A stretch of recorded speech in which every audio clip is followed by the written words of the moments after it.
Hello student, मैं राकेश कुमार आप सभी को गुरुकुल बिट टाइम्स में स्वागत करता हूं। हम लोग 12th क्लास के बायोलॉजी सेकेंड लेसन पुष्पी पादपों में लैंगिक जनन देख रहे थे। हम लोग इस लेसन में नर युग्मक का निर्माण करवा चुके थे। आज हम लोग मादा वाला पार्ट पढ़ेंगे, यानी कि इस लेसन में जितना नर वाला सेक्शन था टोटल खत्म हो चुका है। आगे चलेगा मादा वाला सेक्शन। तो हम लोग देखते हैं, यहाँ प्रश्न है आज का, स्त्री केसर का सचित्र वर्णन करें या जयांग का सचित्र वर्णन करें। ये क्वेश्चन 2 नंबर में 2-3 बार एग्जाम में आ चुका है। हालांकि ये बहुत भारी कोई क्वेश्चन नहीं है, बहुत आसान है, लेकिन हम लोग इसको फिर भी पढ़ेंगे। क्वेश्चन है स्त्री केसर। स्त्री केसर को हम लोग 3-4 नाम से जानते हैं। सबसे पहला स्त्री केसर को क्या बोला जाता है? अंडप के नाम से जाना जाता है। क्या जानते हैं? अंडप बोलते हैं। इसी को गुरु बीजाणु पर्ण के नाम से भी जाना जाता है और इसी को स्त्री केसर भी कहते हैं, यानी कि स्त्री केसर, अंडप और गुरु बीजाणु पर्ण भी कहा जाता है। देखिए, सबसे पहले सभी स्टूडेंट को ये बोला जाता है कि आप लोग वीडियो को ज़्यादा से ज़्यादा क्या किया जाए, शेयर करें और वीडियो को लाइक कर दें और वीडियो को आगे अपने दोस्तों तक पहुँचा दें। अगर आपको किसी भी प्रकार के हेल्प और चाहिए तो कॉमेंट बॉक्स में मैसेज कर सकते हैं या आप सीधा बोल सकते हैं, ठीक है। या मान लिया कि और कोई सब्जेक्ट चाहिए या कोई प्रॉब्लम भी आपको होता है तो आप बता सकते हैं। चलिए, स्त्री केसर के कितने नामों से जानते हैं? तो 3 नाम से जानते हैं। सबसे पहला नाम हो गया स्त्री केसर, दूसरा इसको बोलते हैं अंडप और तीसरा बोलते हैं गुरु बीजाणु पर्ण। ये तीनों किसका इकाई है? तो जयांग का इकाई।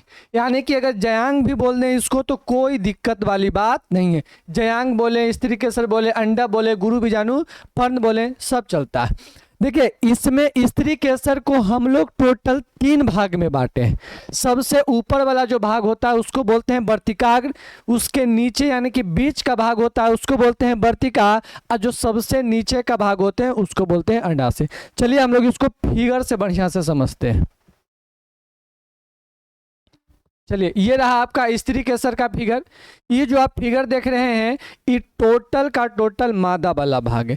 ये हम आपको बताए थे कि जब पूरा भाग रहता है तो उसको पीछे लगाते हैं पर्ण और मादा के लिए गुरु शब्द यूज करते हैं, तो गुरु बीजाणु पर्ण। ठीक है, आपको एग्जाम में ये नहीं पूछता है कि स्त्री केसर का वर्णन करें या स्त्री केसर का सचित्र वर्णन करें। आपको एग्जाम में ये भी पूछ सकता है कि गुरु बीजाणु पर्ण का सचित्र वर्णन करें। अगर आपको छोटा छोटा टर्म मालूम नहीं रहेगा तो आपका सेवा समाप्त हो जाएगा। ठीक है, इस बार बिहार बोर्ड थोड़ा सा अलग, यानी कि जो पहले वाला चीज पूछता था, यानी कि अब क्या कर दिया था कि 200 नंबर का टेस्ट एग्जाम लेता था जिसमें 100 नंबर बनाना था। अब वो वाला पैटर्न हटा दिया है। तो आप सभी स्टूडेंट अब ज़्यादा से ज़्यादा मेहनत करें ताकि अच्छा नंबर आए। चलिए, सबसे ये है जयांग। जयांग को किन किन नामों से जान रहे थे? तो जयांग को अंडप बोल रहे थे, इसी को स्त्री केसर बोल रहे थे, इसी को गुरु बीजाणु पर्ण भी बोल रहे थे। इसको कितने भागों में बांटे थे? तो 3 भागों में बांटे थे। सबसे ऊपर वाला भाग को क्या बोले थे? वर्तिकाग्र। और वर्तिकाग्र के काम क्या होता है? वर्तिकाग्र पराग कण को ग्रहण करता है, यानी कि जब पराग कण उड़ के आता है तो यहीं पे इसको क्या करता है? वर्तिकाग्र के पास ग्रहण कर किया जाता है। और वर्तिकाग्र से नमी को क्या करेगा? अवशोषित करेगा, शर्करा को अवशोषित करेगा और शर्करा को अवशोषित करने के बाद इसमें अंकुरन की क्रिया होता है जिससे पराग नली का निर्माण होता है। तो हमको अगर वर्तिकाग्र के बारे में 2-3 लाइन लिखना हो तो हम लोग क्या लिखेंगे कि स्त्री केसर के सबसे ऊपर के भाग को वर्तिकाग्र कहते हैं जहां पराग कण अंकुरन की क्रिया करता है। इतना लिख के आपको छोड़ देना है। फिर इसके बारे में वर्तिका के बारे में बताना है। तो वर्तिका एक नली नुमा संरचना होता है, यानी कि वर्तिकाग्र और अंडाशय के बीच का भाग होता है जो पराग नली को, यहाँ से जो पतला नली बनेगा वो पराग नली को अंडाशय तक ले जाने में मदद करता है। ठीक है, अब लास्ट पूछेगा कि अंडाशय के बारे में आपको 2 लाइन लिखना है। तो बोलेंगे स्त्री केसर के आधारीय भाग को अंडाशय बोलते हैं। स्त्री केसर के आधारीय भाग को क्या बोला जाता है? अंडाशय बोला जाता है। और इसमें एक संरचना पाया जाता है जिसको हम लोग बोलते हैं बीजांड। क्या बोलते हैं? बीजांड। इसका ज्यादा योगदान नहीं होता, इसका ज्यादा योगदान नहीं होता है। सबसे इंपॉर्टेंट इसमें कुछ है तो आपका हो गया बीजांड। और बीजांड के बारे में हम लोग अगला टॉपिक पढ़ेंगे। वर्तिकाग्र के बारे में कोई खास नहीं पढ़ना है, न एग्जाम में आता है। वर्तिका के बारे में भी नहीं ज़्यादा पढ़ना है, बस ये पढ़ना है कि इसका भाव पाठ होता है और सब के बारे में 2-2 लाइन लिख देना है, जो कि हम टाइप करवा के लाए। देखिए, स्त्री केसर का सचित वर्णन करें या जयांग का सचित वर्णन करें। स्त्री केसर को अंडभ, गुरु, बीजाणु, पर्ण भी कहा जाता है। स्त्री केसर के कितने भाग होते हैं?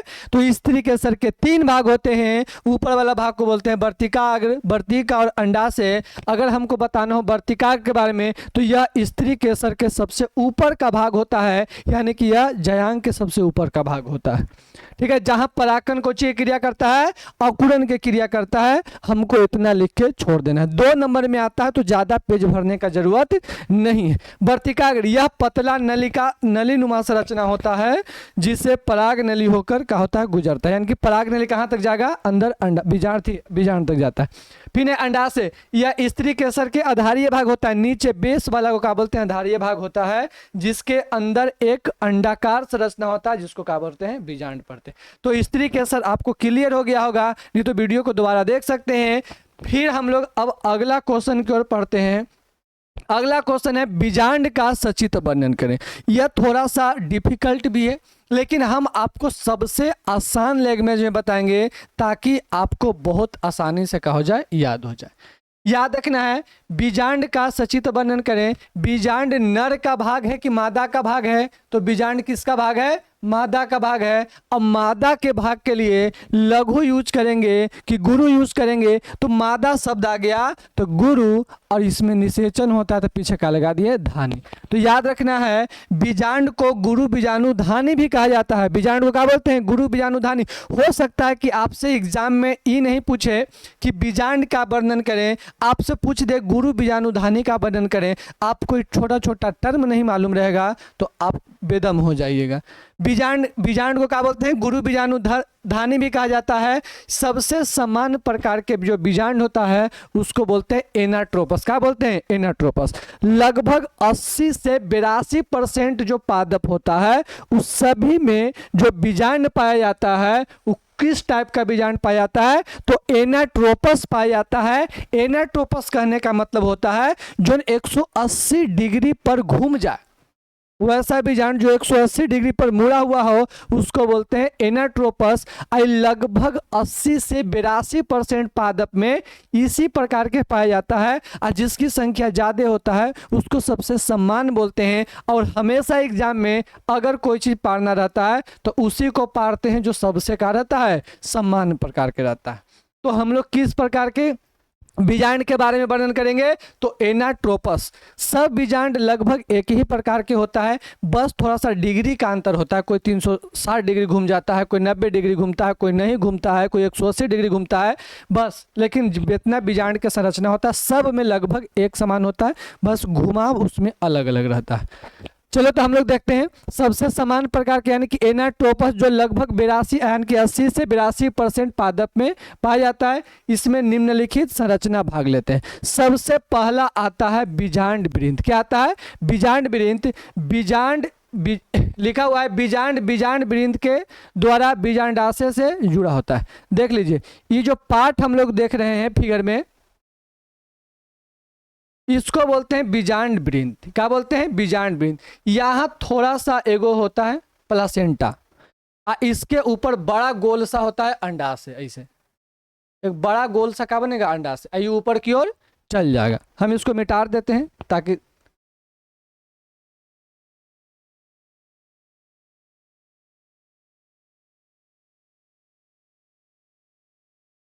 देखिए, याद रखना इसको क्या बोलते हैं? प्लासेंटा। तो वही बात यहाँ लिख दिया गया है, वही बात आपको लिख दिया गया कि जो बीजांड होता है बीजांड वृंत से बीजांडाशय से जुड़ा होता है। यानी कि इस भाग को क्या बोलते हैं? बीजांडाशय।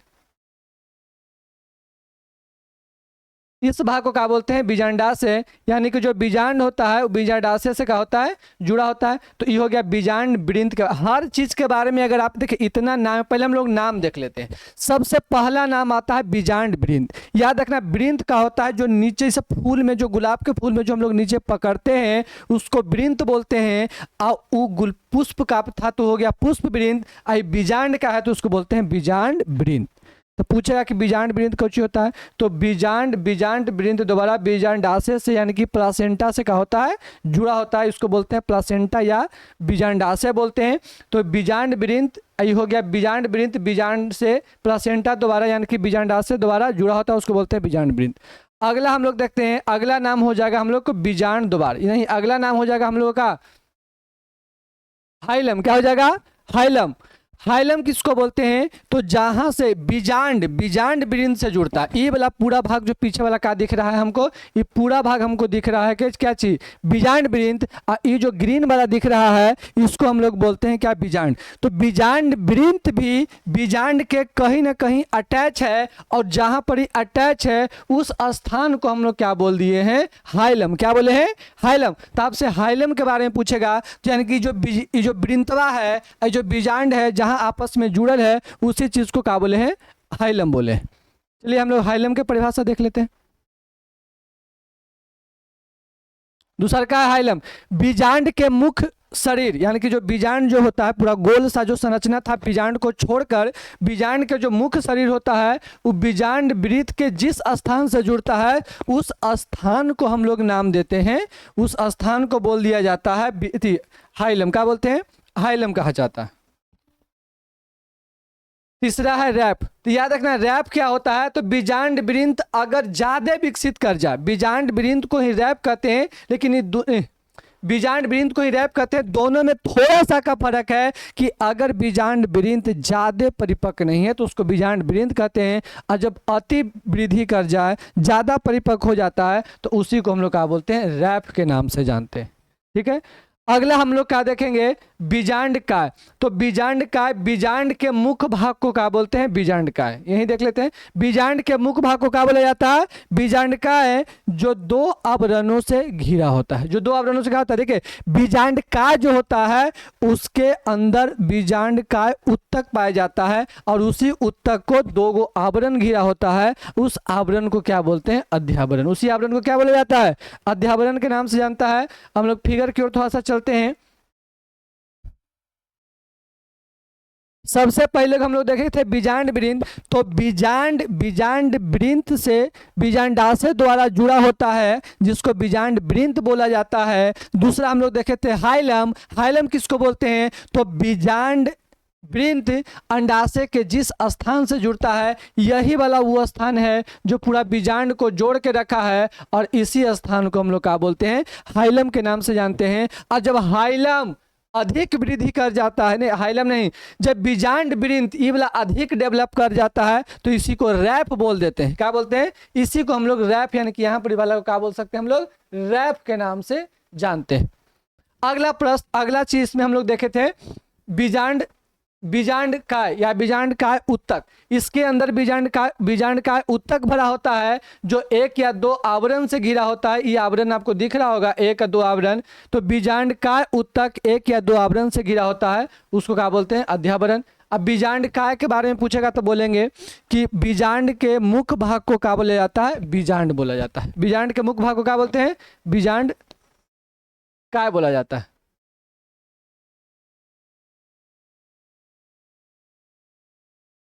बीजांड के मुख्य भाग को बीजांड काय बोलते हैं, और ये एक या दो आवरण से घिरा होता है, जिसको अध्यावरण बोलते हैं। कुछ स्थान पर अध्यावरण नहीं है, जिससे हम लोग अगर कहीं दीवार बनाते हैं, कुछ स्थान पर ईंट गिट्टी इस नहीं देते हैं, तो उसको क्या बोलते हैं, द्वार यानी कि दरवाजा। तो पूरा हर जगह अध्यावरण अवेलेबल है, सिर्फ यहाँ अध्यावरण अवेलेबल नहीं है। और जहाँ अध्यावरण अवेलेबल नहीं होता है उसको बीजांड द्वार बोलते हैं। तो बीजांड द्वार को क्या बोलेंगे कि जिस स्थान पर अध्यावरण अनुपस्थित होता है या जिस स्थान पर अध्यावरण नहीं पाया जाता है उस स्थान को बीजांड द्वार के नाम से जाना जाता है। चलिए हो गया बीजांड द्वार। अब बीजांड द्वार के विपरीत साइड, यानी कि यहां से अगर हम लोग यहां पहुंचते हैं तो इसके विपरीत साइड के जो भाग होता है उसको क्या बोला जाता है? चलेजा बोला जाता है। क्या बोला जाता है? चलेजा। यही 180 डिग्री पर घुमा हुआ, इसको ऊपर आना चाहिए था लेकिन ये 180 डिग्री पर घूम गया है, इसीलिए इसको बोलते हैं एनाट्रोपस। क्या बोलते हैं? एनाट्रोपस के नाम से जाना जाता है। सबसे अधिक पौधा में यही वाला पाया जाता है, इसीलिए हम लोग इसका जिक्र करते हैं। चलिए आगे एक बार आए उसको रिवीजन कर लेते हैं, टोटल को हम लोग यहां से देख लेते हैं। बीजांड का वर्णन करें या बीजांड का सचित्र वर्णन करें। बीजांड को गुरु बीजाणुधानी भी कहा जाता है। यह सबसे समान प्रकार के बीजांड को क्या बोलते हैं? एनाट्रोपस कहते हैं, जो 80% पादप में पाया जाता है। अब बीजांड के निम्नलिखित भाग होते हैं। पहला भाग को क्या बोलेंगे? तो बीजांड वृंत बोलते हैं। दूसरा को क्या बोलते हैं? तो हाइलम बोलते हैं। दूसरा को क्या बोलते हैं? हाइलम बोलते हैं। तीसरा को बोलते हैं रैप। चौथा को बोलते हैं बीजांडकाय। पांचवा को बोलते हैं बीजांड द्वार और छठा को बोलते हैं चलेजा। अब सबके परिभाषा देखते हैं। तो बीजांड जो था गोल सा संरचना, ये एक वृंत द्वारा प्लेसेंटा से जुड़ा होता है जिसको बोलते हैं बीजांड वृंत। दूसरा का था हाइलम, इसमें क्या बोलेंगे कि बीजांड के मुख्य शरीर, बीजांड के जो मुख्य शरीर होता है जो अध्यावरण वगैरह हो गया, वो बीजांड वृंत के जिस स्थान से जुड़ता है उस स्थान को हम लोग बोल देते हैं हाइलम। अगला है रैप। अगर बीजांड वृंत ज्यादा डेवलप कर जाता है तो उसको रैप कहते हैं। अगला है बीजांडकाय। तो बीजांड के मुख्य भाग को क्या बोला जाता है? बीजांडकाय। बीजांड के मुख्य भाग को बीजांडकाय कहते हैं, जो 2 आवरण से घिरा होता है। किसी किसी में 2 होता है, किसी किसी में 3 होता है। तो यह 2 आवरणों से घिरा होता है और आवरण के नाम क्या होता है? अध्यावरण। देखिए याद रखना है, बीजांडकाय बोलते हैं मुख्य भाग को, और जो मुख्य भाग को घेर के रखता है उसको क्या बोलते हैं? अध्यावरण बोलते हैं। अगला था बीजांड द्वार। बीजांड का वह भाग जहां अध्यावरण नहीं है। आपसे ऑब्जेक्टिव पूछ देगा कि बताइए बीजांड का वह भाग जहां अध्यावरण नहीं पाया जाता उसको क्या बोलते हैं? तो बीजांड द्वार कहते हैं। और निभाग किसको बोलेंगे? तो बीजांड द्वार के विपरीत। देखिए एक चीज हम आपको यहाँ पर बता देते हैं, आपको सब याद हो जाएगा, आप फंसिएगा कहाँ? आप नाम पहचानने में। इसको बोलते हैं निभाग, इसको निभाग भी कहा जाता है। इसको क्या बोलते हैं? निभाग। तो याद रखना है, चलेजा को हिंदी में क्या बोलते हैं? निभाग। तो ऊपर वाला भाग क्या बोला जाता है? निभाग बोला जाता है। तो आज के लिए हम लोग यहीं पे वीडियो समाप्त करते हैं। छोटा छोटा वीडियो लगभग हफ्ता में 4 या 3 आपको मिल जाएगा। आप वीडियो को लाइक भी कर दें, आप वीडियो को पूरा देखें। ऐसा नहीं आता कि थोड़ा सा 2 मिनट देखें इसको छोड़ दिए। चलिए जय हिंद जय भारत, फिर मिलते हैं अगला दिन।